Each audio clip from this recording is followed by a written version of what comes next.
All right, Arvin, how you doing, my friend? I'm doing fantastic, Ben. How about you? Doing well. So what are we talking about today? I think some IP complaints. Yeah, I just want to share with you today some of the one of the workaround in resolving and received IP violations and how are we gonna working with seller support to resolve this kind of issue. So yeah, so I think kind of the idea is obviously we work with a lot of clients or have over the years that get IP complaints. What are the Mhm. strategies and then kind of some of the solution routes for dealing with the various type of IP complaints when they arise, right? Yeah, that's true. I mean, for me, I just really want to highlight these things because most of the sellers they are not really aware that for this kind of issue, Amazon will not accept any kind of documentation, even though you have a legit invoice or you have this, or you've been selling this for a while and you submit an appeal. No, that's not the right way to resolve this issue, and I just want to share it to our audience today. So can I ask you first, what who are the type of sellers that are you normally seeing get IP complaints or violations? I think I know the answer in my head, but I want to ask you that question first. Well, I would say all of the sellers, but mostly for retail arbitrage and online arbitrage because they are reselling brands. But for private label, they do receive this kind of violations as well. Well, let's say for example, some other brand owners kind of believe that this is their copyright or this is their trademark, so they have this issue for designs as well, like kind of copying their designs whatsoever.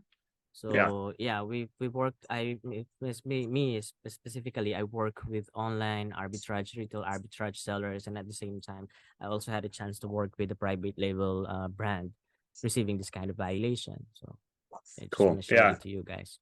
So I guess kind of the next question is what's the difference between a suspected IP violation and an actual like IP complaint or IP violation? It's a really good question. A suspected IP violation is something that is automatically detected by Amazon algorithm. So they believe that you are potentially infringing somebody else's brand. And because of that, they will suspend your listing right away and they're giving you time to update your listing if you have to. The common resolution for that is, for example, you've added a brand on your listing that is not yours. So maybe you can use phrases like stuff suitable for or works with Mm, kind of yeah. brand. So let's say, for example, you are selling a lightning rod and you are not an Apple brand. So you can just add to your listing that this works with iPhone, something like that. You cannot directly claim that this is a charger made for iPhone, To say compatible with, or Amazon compatible has a with. couple ways that I know that I've seen it on their terms where they say this is how you have to say it on the, I think, compatible with, or yeah, okay. So generally speaking, the suspected IP violation, that's an automated one. It's normally a little bit less serious, and a lot of times you as a seller can get that fixed by going in and making a quick change. Well, I don't want to say a quick change, but a change to a listing or what, something like that. Is that accurate? Yeah, for a brand owner, that would be. I mean, technically, it should be easy because they should own the rights to edit a listing, and they can just upload the flat file, and maybe within 15 minutes, the detail page of the listing will be updated, and the name will be removed on the copy. But Sure. we know Amazon sometimes, even though you're the brand owner, they're not giving you the rights to edit, so that's kind of a challenge. But it is actually more challenging for retail arbitrage and online arbitrage sellers because they don't control the listing, so Right. they cannot edit it. So yeah, the So let's workaround let's there is talk about just that side then. Yeah, sorry, I didn't mean to Mhm. cut you off. You were on a roll, but No, talk you're that good. side because that's obviously, I've sold retail arbitrage, so I've done flipped products on Amazon. And to be honest, when I have an issue like that in the past, when I used to do that, I would just stop selling that product. Fortunately, I didn't have a ton of inventory, but so I guess like what are the actual strategies or workarounds there if you encounter an issue like that? Yeah, so for retail arbitrage, the first thing that Amazon is always suggesting to just have to delete the listing, and then the violation will likewise be removed from the listing because technically speaking, this is not the ASIN is not theirs, and they can just they make the decision to, okay, I'll stop selling this one, I'll make a removal Sure. instead of going through the hassle of going back and forth with seller support. But if the seller preferred to work with Amazon to get this one reinstated, because obviously if you're just reselling it and there will be other sellers selling the same item. So you have an option to work it out with seller support, trying to get it updated, publish it. It might be you may have a lot of back and forth communication with seller support, just trying to update the catalog, but that's how the team is working with them. It's just Hmm. really assessing, is it worth fighting for, because maybe you just have 2 units, Right. and then if you just delete the listing and remove the item from your inventory, then you should be fine. But if you have hundreds as a reseller, then you have to go back and forth with seller support trying to get the listing updated and then activate it. Yeah. But a lot of times resellers are going to be selling on like a true branded listing, maybe one that they didn't create. So in that case, they wouldn't get an IP violation normally in that case, right? If they're selling like on Nike shoes they're all gated normally, really hard to get on. But well, I'll just use that still as the example. It's like if you're a reseller, you happen to have the ability to sell on the Nike shoes listing and then you're hit with an IP complaint. Is that actually realistic? Is that going to happen very much? Or no, Yeah, that because you're happens. selling on a branded listing. Yeah, I mean, yeah, for a big brand like Nike, well, I saw that happen to some of the sellers that we manage. Yeah, it's just lesser compared to other brands. But also at the same time, just want to add to that, that if you're a reseller and you receive an approval coming from the brand owner to resell the item and then have this violation, then maybe what you can do, since you are not winning the contribution, you can get a letter of authorization from the brand owner that they are giving you rights to actually sell or represent their brand. Or if you want, you can just ask the brand owner, since you have a relationship with the brand owner, because if the ASIN is suspended on your selling account, it is also suspended on their account. So maybe you can ask them to update the listing to remove all of those brands that is violating the terms and conditions of Amazon. So there's Yeah. just a lot of things that you can do in Right. trying to resolve this issue. Yeah. So kind of what I'm hearing, just to kind of just make sure I'm right here, but essentially if you get a suspected IP violation, you more or less are going to want to just get rid of that listing out of your catalog, unless you're Mhm. like, hey, I have a ton of inventory and I want to fight to be able to still sell this somehow. Then you're going to Yeah, have to go through the processes to get that, essentially to get seller support to grant you the ability to sell it and not have it ding your account health. yeah, that's true. If you're And selling a big brand name item, you'd be probably latching onto an existing item. And so if Amazon does come in and tell you, hey, you can't sell on this, you unless you have the brand's authorization. And same is true. Let's say I have a pair of Nike shoes. The listing for whatever reason is not on Amazon. I go create the listing myself. I might get an IP violation, right? And yes, if in that event, I pretty much have to either show that I have proof that the brand Nike has given me authorization to sell, or I'm kind of SOL. Amazon's not going to allow me to sell that product, right? So it might be, and then that's where you kind of have to decide: is it worth it to fight the battle, or should I just say I only have 2 units? I probably should sell these somewhere else. Is that kind of a yeah, summary? yeah. Actually, yeah, that's correct. That's the summary. Just wanna focus on one thing that you mentioned earlier. That if, let's say, the listing is not yet, or the ASIN is not yet created in Amazon catalog, and you have this you just decided to list it so that you can sell it.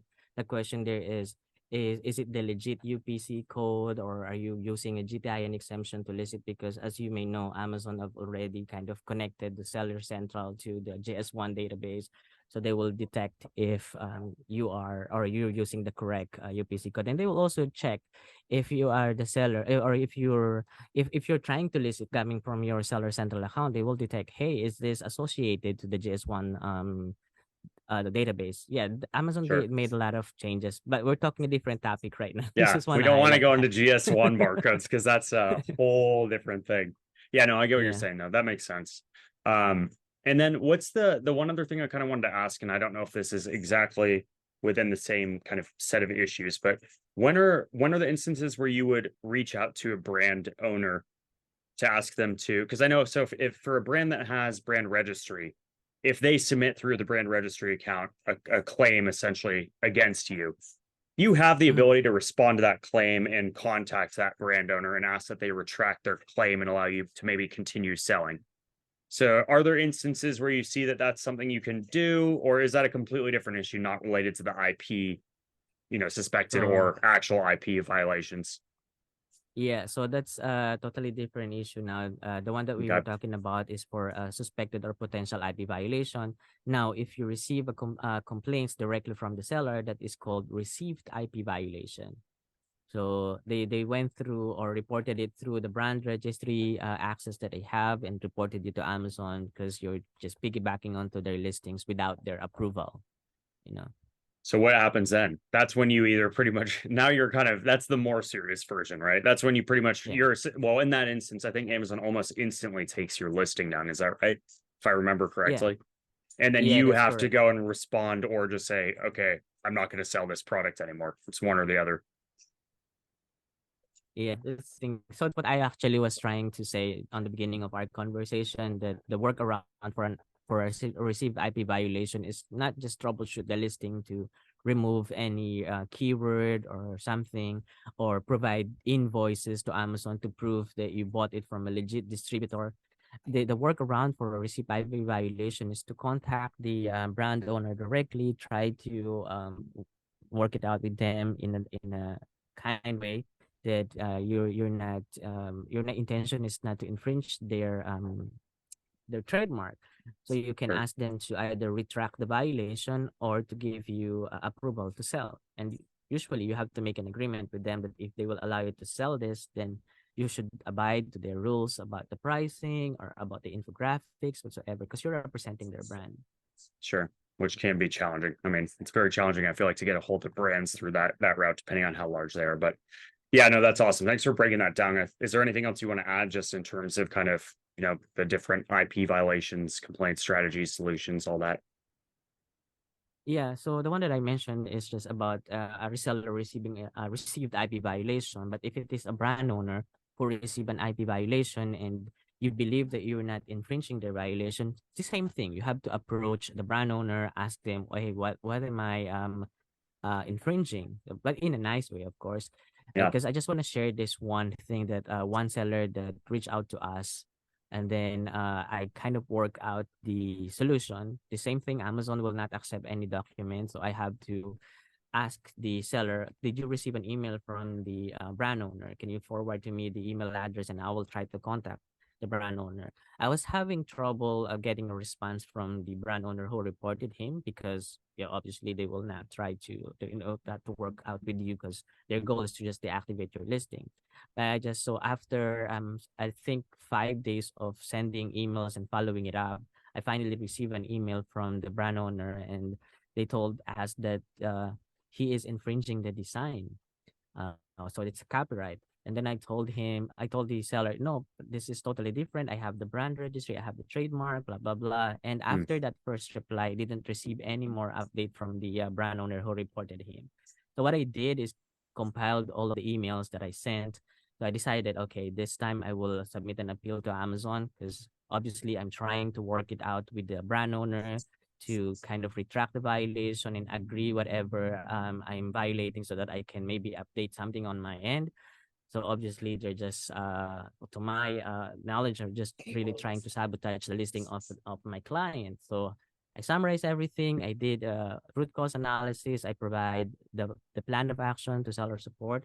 And then after 48 hours, the listing got updated. So you just really need uh, to provide to Amazon that you're communicating it with the brand owner.